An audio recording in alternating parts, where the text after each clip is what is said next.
salt, maybe a tad of salt at this point, but I forgot to bring it out. I already have it prepared for you though, so. And the salt will just balance out the sweet, so you would use enough sea salt to taste. And the lamb is cooking pretty good. Who here likes lamb? Anybody? Okay, good. A lot of people are scared of lamb. They think it's too gamey, too musty. It's one of my favorite meats. I've seen a lot of recipes lately for lamb burgers, Greek style, with like a tzatziki sauce, which is like the cucumber and onion, and maybe some feta cheese. I mean, you can do a lot with lamb.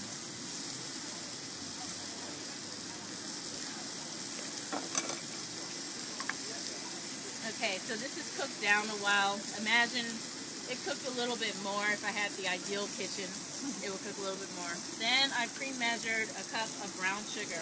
On the card I said use white sugar, but I redid this last night and I like the richer flavor of the brown sugar. And I'm just gonna add this. Ooh, you know I'm gonna need some water. Can somebody, there it is. Can you just run into that kitchen and give me a teeny bit of water? Right there. I'm sorry, but it didn't work. But before I add the water, again, I want to cook this brown sugar down. Again, toss it with the oil and the onions because I want to kind of caramelize it. You know, you make a caramel. The sugar is kind of melting with the heat. Let me ask you a question. If you were in your home kitchen, you would let that cook down a little bit more. Yeah. Not till it's stringy, but still cook a little bit more as I only have like a half an hour here. I would let the onions till they're a little bit translucent. And you notice the onions weren't really finely chopped, medium chopped. The brown sugar, I want to start to get it to bubble like a caramel. But no, this is fine. Just I would probably add a little bit, few more minutes at home. You want the consistency. In the end, it's going to look like this, slightly chunky. It's going to cook down. The rhubarb is going to cook down. Under the mirror. Oh. Go back a little. Did they? Yeah. So you see it's still kind of chunky. I made this last night. Do you start with olive oil in the oven? I used a blend like vegetable oil, or today, thank you. I used a blend of olive oil and vegetable oil because olive oil, you know, you can't. I prefer not to heat it to a really high point, but I like the flavor of it. So grapeseed oil is another one of my favorite oils to use, and that's great for getting a high temperature. As you see it's starting to bubble like a caramel, and that's important. And that's going to really bring out and coax out this flavor of the rhubarb cooking, and the hot sugar, even before we add the little bit of water that we're going to add to it. And let me just check on these. I like to do my lamb more on the well side. In Europe, a lot of people eat their lamb more medium well. It's up to you, but for the sake of better safe than sorry out here, that's what I'm going to do.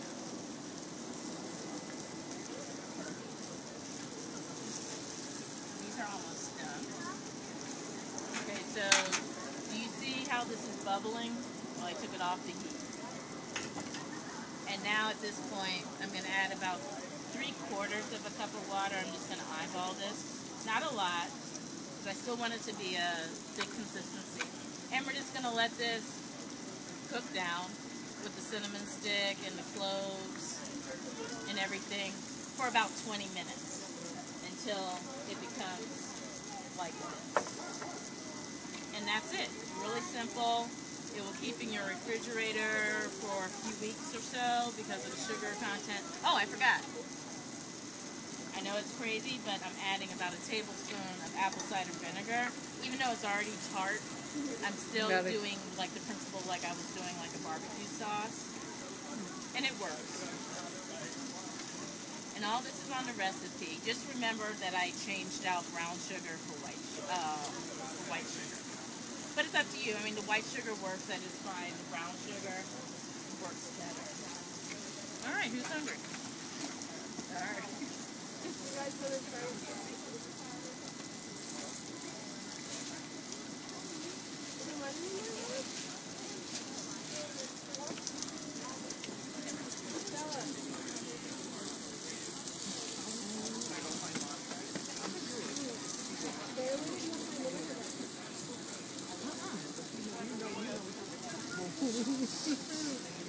Anybody have any questions?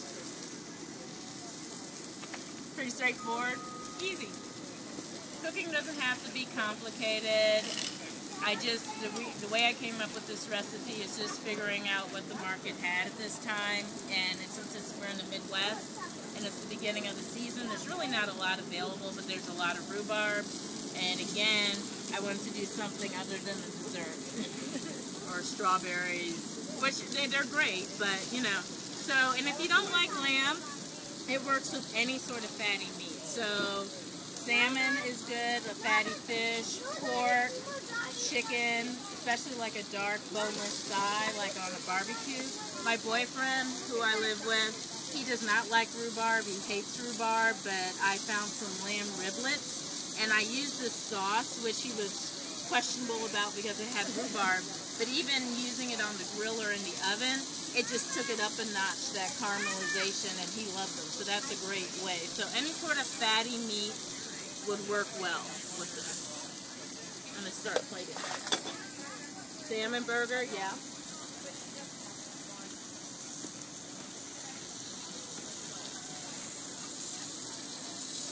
And you can be creative with your lamb and your seasoning. These are the pea shoots from the growing power station, which is one of the first stalls in the market. I'm just using it to garnish it and make it pretty.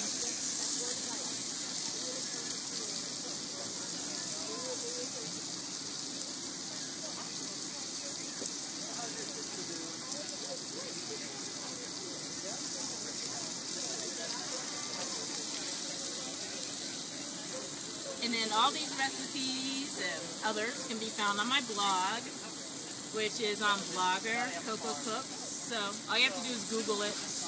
You'll find it.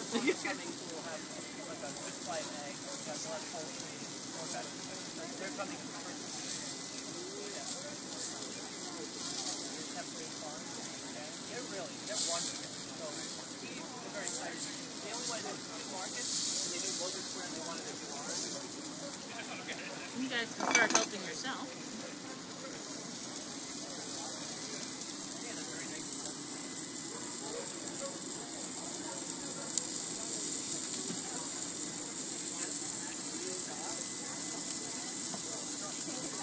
And these are great for entertaining. This sort of idea. About a pound of ground lamb at Mint Creek Farms runs about $8. So as you saw, this made about 20-something sliders. So if you just want like a nice little appetizer for a summer party, if you don't want to do the full course. And I have plates for you.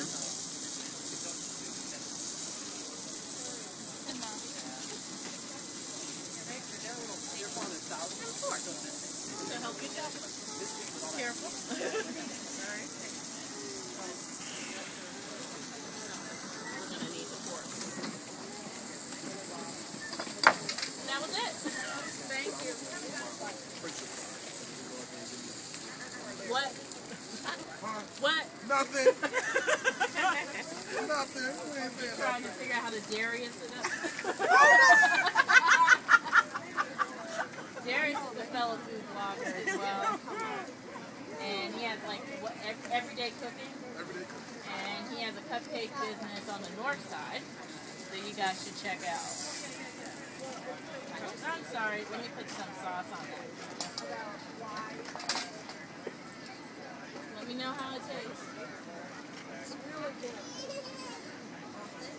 And a little goes a long way, so you'll have a lot of sauce.